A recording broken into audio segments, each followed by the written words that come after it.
Nekat dia ini Bang, orang Islam tidak boleh mengucapkan selamat atau assalamualaikum kepada orang non-muslim. Oh iya, lupa. Wah, gimana sih? Anda itu harus mencerminkan ajaran agama Islam. Hendaklah mereka menemui kekerasan padamu, betul? Betul nggak? Bang. Mantap. Iya. Hendaklah orang-orang Yahudi, orang-orang Nasrani, orang-orang kafir mendapati kekerasan dalam diri orang Islam. Setuju? Setuju. Iya.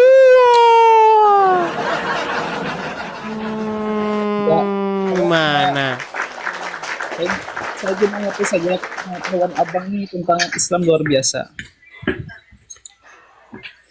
Anda Muslim, tetapi Anda mengatakan pengetahuan saya tentang Islam luar biasa. Waduh, wah. Penasaran gitu, makanya mau naik ke live-nya Bang Edis ya. Oke, tapi saya tes dulu. Anda betul-betul seorang Muslim? Insya Allah. Baik, ini Muslim nih betulan. Oke. Nih Bang, tema kita kali ini itu Bang, ucapan Allahu Akbar, ucapan takbir yang disertai dengan orang tersebut berbuat kekerasan. Anda jujur, Anda ngalamin itu enggak? Ngelihat fenomena itu enggak? Kalau Muslim teriak Allahu Akbar, di situ dia bawaannya ngamuk, pengen mukul, pengen mecahin kaca. Anda lihat itu enggak? Kalau kami di sekolah ya, di sekolah kami ketika ada kegiatan, misalkan di kelas, karena saya itu ngajar ya di kelas ya, jadi ketika misalkan sudah menyelesaikan satu tugas, anak-anak tuh secara berkelompok, kalau sudah selesai biasanya saya suruh untuk mengucapkan takbir seperti itu. Nah, jadi siapa yang selesai takbir, anak-anak takbir gitu, Bang Edis. Tidak mesti sih Oke, gini. Ketika Anda melihat ada kelompok-kelompok orang Islam yang kumpul di jalan, itu kan di kelas itu. Ya. Coba lihat FPI kalau udah kumpul di Monas. Ya kan? Ya, paham, lihat paham. kelompok-kelompok Islam kalau udah demo, kalau udah kumpul. Ketika mereka teriak Allahu Akbar, disitulah mereka mulai beringas. Setuju nggak? Setuju nggak? Setuju ya. Iya, Anda setuju. Nah, pertanyaan saya, kenapa? Kenapa Islam kalau teriak Allahu Akbar, di situ dia ingin berbuat kekerasan? Karena memang gini Bang Edis, karena memang setiap di Islam itu kan ada oknum-oknum yang memanfaatkan Kok banyak Bang? Kenapa oknum kok jumlahnya bala banyak? Ya, karena sekarang ini banyak juga pengikutnya Bang. Nah, karena mungkin sejak zaman sahabat kelompok-kelompok seperti itu tuh masih menjamur sampai sekarang Bang. Nah, makanya pertanyaan saya begini. Silakan selesaikan dulu yuk. Nah, selesaikan dulu ya. Karena Nabi juga pernah mengatakan bahwasanya nanti di akhir zaman umatku itu terbagi 73 golongan dan hanya satu yang selamat, kata Nabi, yang memegang kepada sunnah, kepada Al-Quran dan sunnah, seperti itu. Jadi orang-orang yang di luar itu, yang ahlu sunnah wal jamaah itu, maka mereka macam-macam Bang ininya ya. Jadi menurut Anda FPI sesat?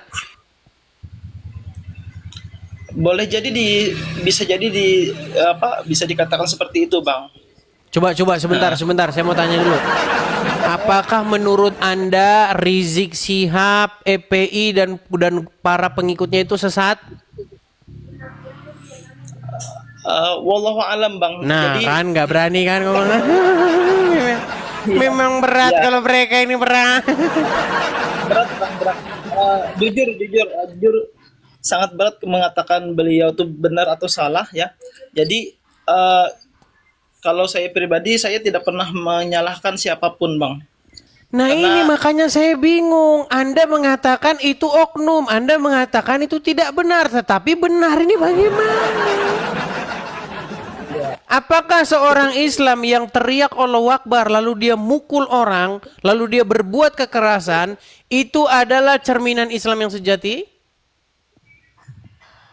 Kalau menurut saya bukan bang. Oke, apakah Anda melihat itu dilakukan oleh FPI? Ada sih ya kan. Oke, berarti menurut Anda apakah FPI sesat? Kalau dari segi perilakunya sesat bang. Nah, seperti itu. Sesat, tuh sesat.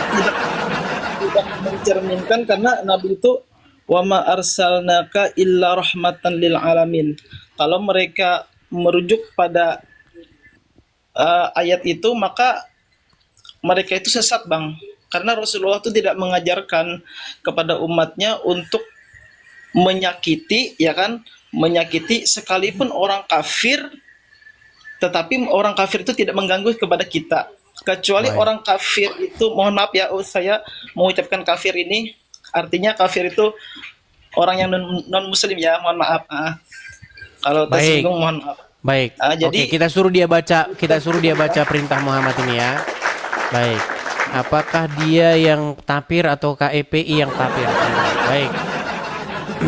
Ini adalah perkataan Muhammad sendiri yang Anda percayai sebagai nabi, ya. Coba. ya. Ini hadisnya ya. Ya. Sunan At-Tirmizi nomor 2531. Coba Anda yang baca, jangan saya. Nanti cuma saya lagi yang ngerti agama Islam. Coba. Telah menceritakan kepada kami Hana, telah menceritakan kepada kami Abu Muawiyah dari Al-Amash, dari Abu Soleh, dari Abu Hurairah, dia berkata Rasulullah SAW bersabda, saya diperintahkan untuk memerangi manusia hingga mereka mengucapkan tidak ada Tuhan yang berhak disembah selain Allah. Apabila mereka mengucapkannya, maka mereka telah menghalangiku untuk menumpahkan darah dan merampas harta mereka kecuali dengan hak. Ini yang ngomong gini siapa?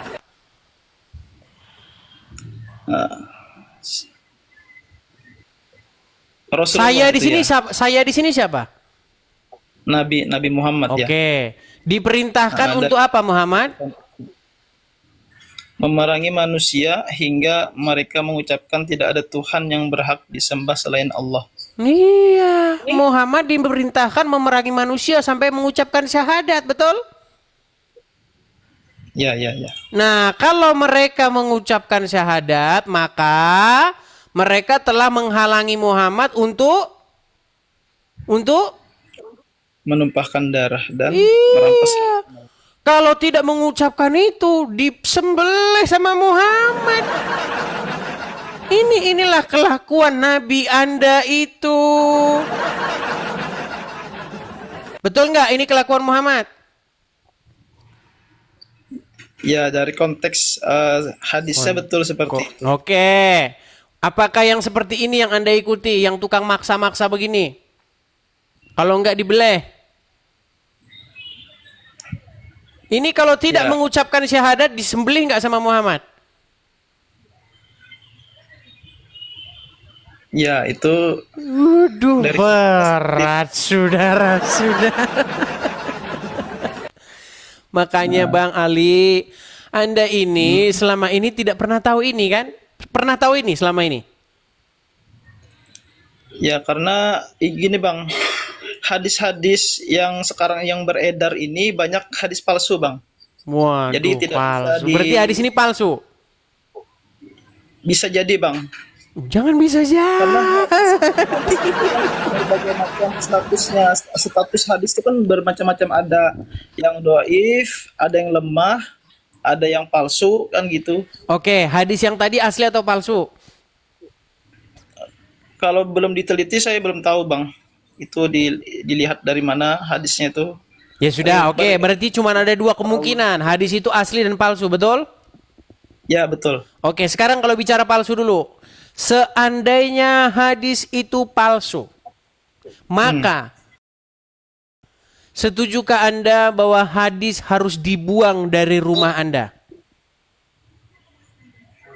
Setuju saya. Baik. Kalau memang Baik. itu palsu. Jadi hanya ada dua kemungkinan. Kalau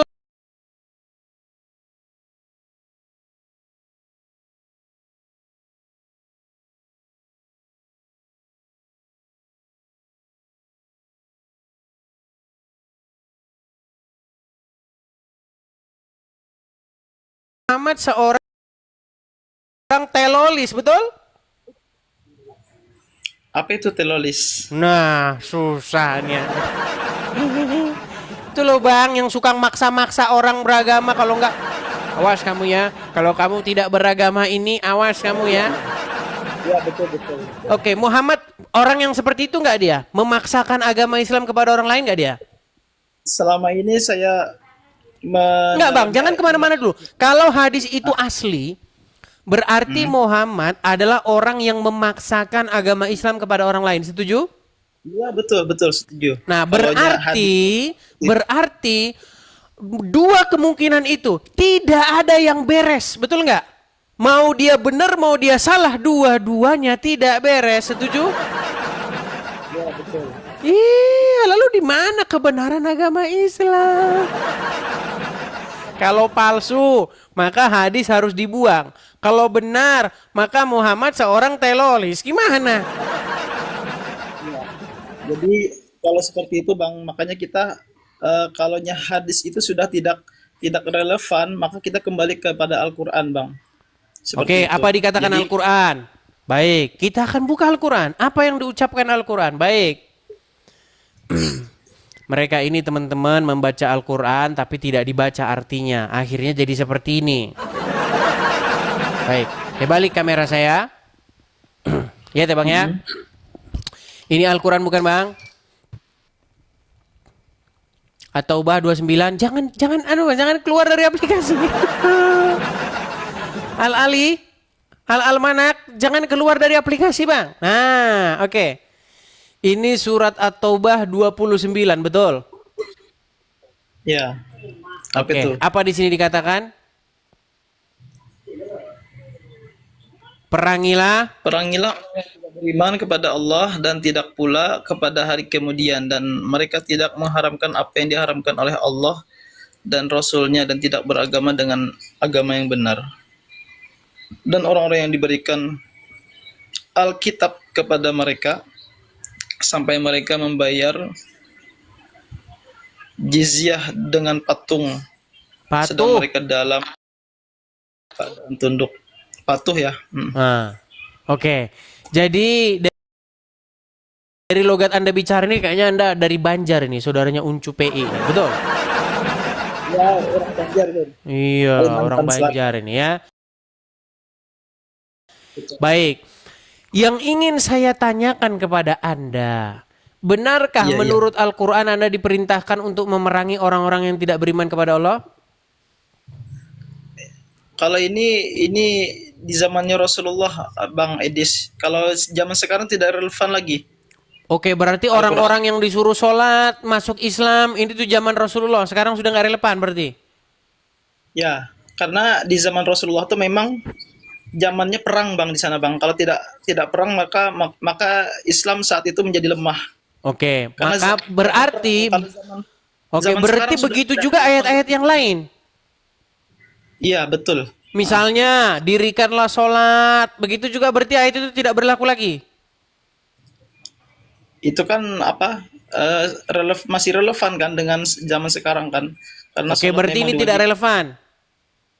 Ya, karena Oke, berarti Anda setuju ayat ini dibuang dari dalam Al-Quran?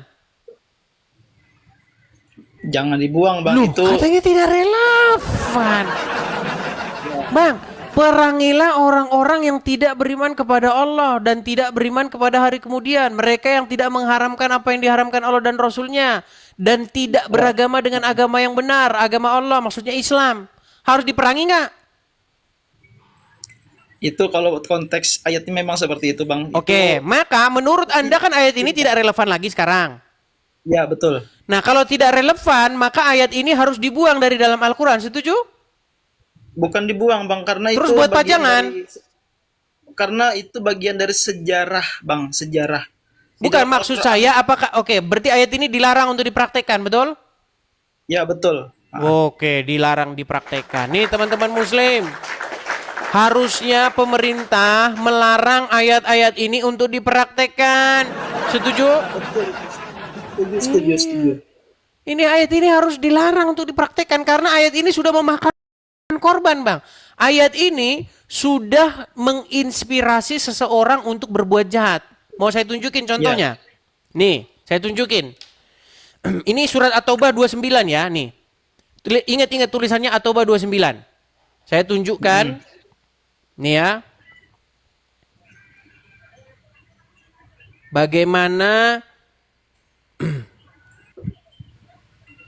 ayat tersebut telah memakan korban. Nih Bang. Ini salah satu kendaraan yang dipakai oleh seseorang yang meledakkan diri nih. Ini kejadiannya di Polsek Astana Anyar, Jawa Barat. Nih tulisannya apa nih? Saya perbesar ya. Nih. Ini sepeda motor yang dipakai orang yang meledakkan diri. KUHP sama dengan hukum syirik atau tapir. Perangi para penegak hukum setan. Quran surat At-Taubah surat yang ke-9 ayat 29. Ini. Ya. Mau kita baca beritanya ya, saya baca beritanya nih. Kita baca beritanya nih. Isi surat At-Taubah atau Quran surat yang ke-9. Bentar, saya iklannya saya hapus dulu nih. Isi surat At-Taubah surat yang ke-9 ayat 29 yang ada di motor pelaku bom di Polsek Astana Anyar. Nih. Gelora.co.co. Terjadi ledakan bom bundir di Polsek Astana Anyar, Kota Bandung, Jawa Barat pada hari Rabu ya, tanggal 7 bulan 12 sekitar jam 8. Bom itu diledakkan oleh seorang pria yang masuk ke dalam polsek dan memaksa untuk mendekati seorang anggota yang sedang melaksanakan apel pagi. Pelaku sempat dihadang oleh petugas, tetapi ia tetap memaksa untuk berada di dekat polisi. Usai bom diledakkan, polisi menemukan sepeda motor berwarna hijau tua diduga milik pelaku. Terdapat pesan soal dan seterusnya nih. Nih ya. Ya. Ya. Nih. Apa isinya? Nih. Apa isi surat At-Taubah 29? Tadi itu. Ya. Perangilah orang-orang yang tidak beriman kepada Allah. Dan tidak pula terhadap hari kemudian. Dan mereka yang tidak mengharamkan. Nah ini, menurut Anda ayat ini menurut Anda ayat ini harus dia ban, betul nggak? Ya, betul. Harus di ban ayat itu. Jadi memang tidak salah teman-teman. Ketika teman kita Pak Saifuddin Ibrahim meminta supaya ayat-ayat itu dihapuskan. Bang, kalau tidak dihapuskan nanti dibaca orang lagi dan mereka akan terinspirasi lagi. Betul nggak? Ya, Bang. Harusnya seperti itu sih, cuman ya karena apa namanya ya? Karena Al-Qur'an itu kan setiap ayat yang turun itu ada asbabun nuzul. Ada sebab dia itu turunnya seperti kenapa, kan relevan dengan keadaan saat Rasulullah itu mendapatkan ayat-ayat atau surah itu, Bang. Oke. Berarti ayat itu tidak relevan lagi sekarang. Ya.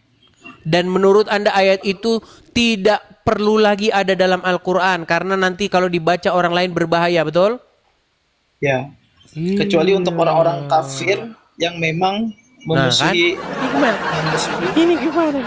Berat ini teman-teman, katanya zaman perang sekarang kecuali orang. Sebenarnya ayat itu masih berlaku atau tidak, Bang?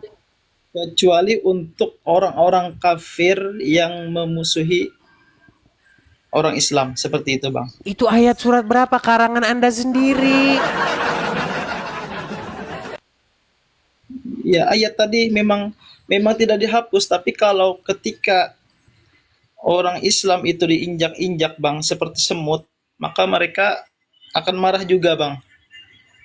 Seperti itu, Apakah Bang. ayat tersebut berbicara mengenai perangilah orang-orang kafir yang memerangi muslim?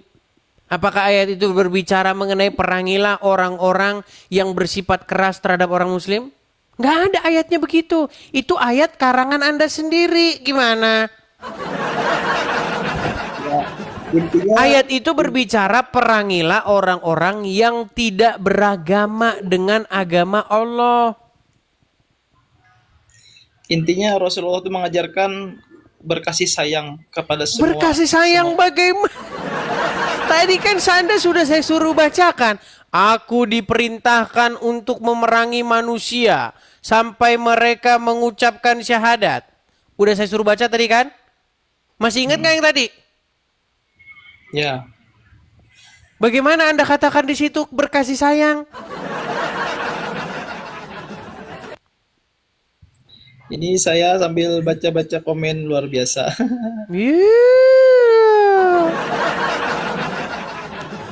Oke lah Bang, supaya jangan terlihat Islam semakin lemah, supaya jangan terlihat orang Islam semakin dalam tanda kutip ya memamerkan ketidaktahuan mereka tentang agama Islam, bagaimana kalau kita berikan kesempatan kepada ustadz yang lain supaya mereka naik? Siap, Bang. Terima kasih Oke, banyak. baik, saya turunkan ya Bang ya. Ali Almanak. Oke ya teman-teman ya, nama Islami tapi pengetahuan tentang Islam tidak ada. Saya turunkan dulu Bang. Ya itulah teman-teman. Nampaknya ya semua ya begitu. Semuanya ya. Yuk. Kita lanjutkan kembali ya. Kita lanjutkan kembali.